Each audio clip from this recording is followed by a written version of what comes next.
नमस्कार, the Hind warrior news देख रहे हैं आप, जहां हम उठाते हैं आपकी आवाज सच के साथ। और मैं हूं आपका सहयोगी अमन यादव आपके साथ। हरियाणा में आगामी चुनाव को लेकर यदि चुनाव की बात करें तो मेयर और पार्षद के चुनाव के साथ ही आगामी विधानसभा चुनाव का बिगुल बज चुका है। तारीखों का ऐलान अभी पार्षद के चुनाव को लेकर नहीं हुआ है, लेकिन उससे पहले आम आदमी पार्टी ने अपने कार्यकर्ताओं के साथ मीटिंग की और जिसमें नए तरीके से पुनर्गठन करने की बात कही गई, जिसमें किस तरीके से सभी प्रत्याशियों को, संभावित प्रत्याशी जो हो सकते हैं, साथ ही किस कार्यकर्ता को क्या कुछ जिम्मेदारी दी जाएगी, इसके लिए मीटिंग की। आपको सुनवाते हैं कि राज्यसभा सांसद आम आदमी पार्टी ने क्या कुछ कहा। तो आज यहाँ पर वॉलंटियर की मीटिंग थी। इस तरीके से 4 जगह पे होनी है, अलग अलग जोन पे। और बेसिक आइडिया ये है कि आपने देखा होगा कि संगठन को पुनर्गठित किया जा रहा है। पुनर्गठित करने के 2 मुख्य कारण थे। एक तो परिवार बहुत बढ़ गया है, बहुत सारे नए लोग जुड़े हैं, सबको उचित स्थान देना है। और दूसरा, आने वाले समय में जो इलेक्शन है उस पर पार्टी पूरी ताकत से चुनाव लड़ेगी। तो चुनाव के हिसाब से भी अपने आप को तैयार करने के लिए हमने एक तरीके से अपना शुभारंभ कर दिया है। और इसी कड़ी में आज ये पहली मीटिंग थी। सर, आपने ट्रेनिंग देने की बात की है, ये क्या ट्रेनिंग पहले नहीं थी या फिर अब एक अलग तरह की ट्रेनिंग है? अलग तरह की तो नहीं है। देखिए, अलग बेसिक ही थी, आपने सुना होगा।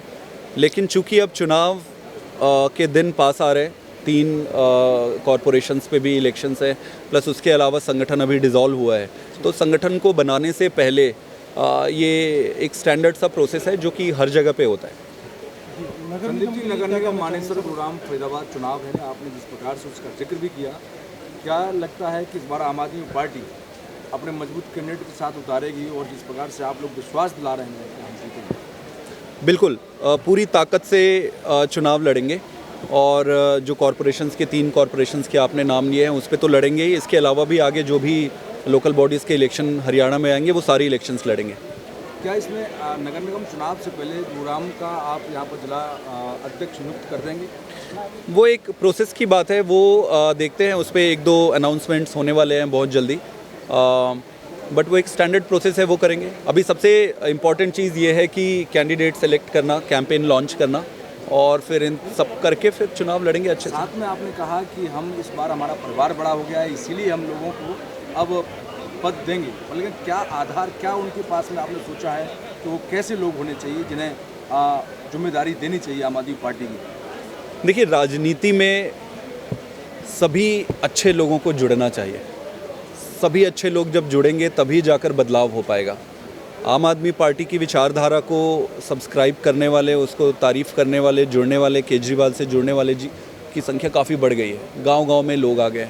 तो उस हिसाब से अपने संगठन को पुनर्गठित करने की बड़ी बेसिक सी प्रक्रिया है जो करनी पड़ती है हर जगह। तो उसी का ये पहला मीटिंग था। और मेरा ये मानना है कि अभी पिछले जैसे पंजाब चुनाव के बाद, फिर गुजरात चुनाव के बाद, हर गांव में आम आदमी पार्टी की पहचान बढ़ी है। वहाँ पर लोग फ़ोन कॉल कर रहे हैं, लोग आ रहे हैं, कह रहे हैं कि सर आप यहाँ पे कब पहुँचोगे, यहाँ पे क्या करोगे। तो पब्लिक के एस्पिरेशंस को ध्यान में रखते हुए ये किया गया।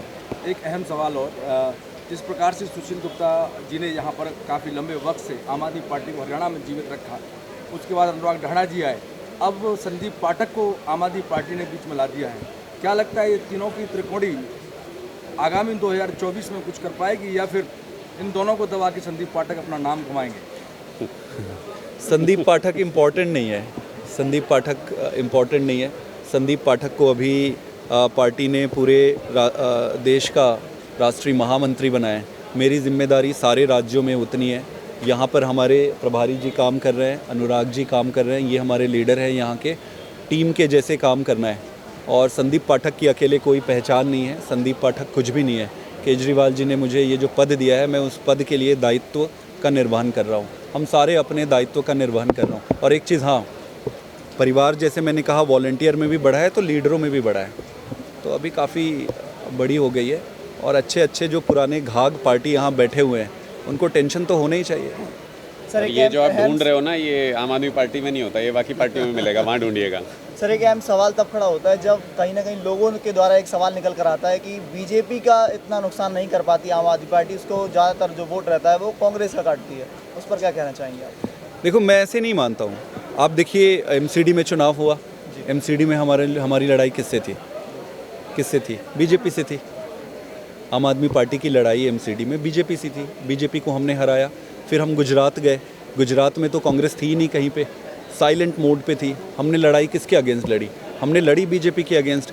अब कांग्रेस खुद चुनाव नहीं लड़ती है, सरेंडर कर देती है, बैठे रहती है। चुनाव होने के बाद फिर खड़े होके बोलती है कि जी आप क्यों लड़े यहाँ पर, आप हमारा काट दिए।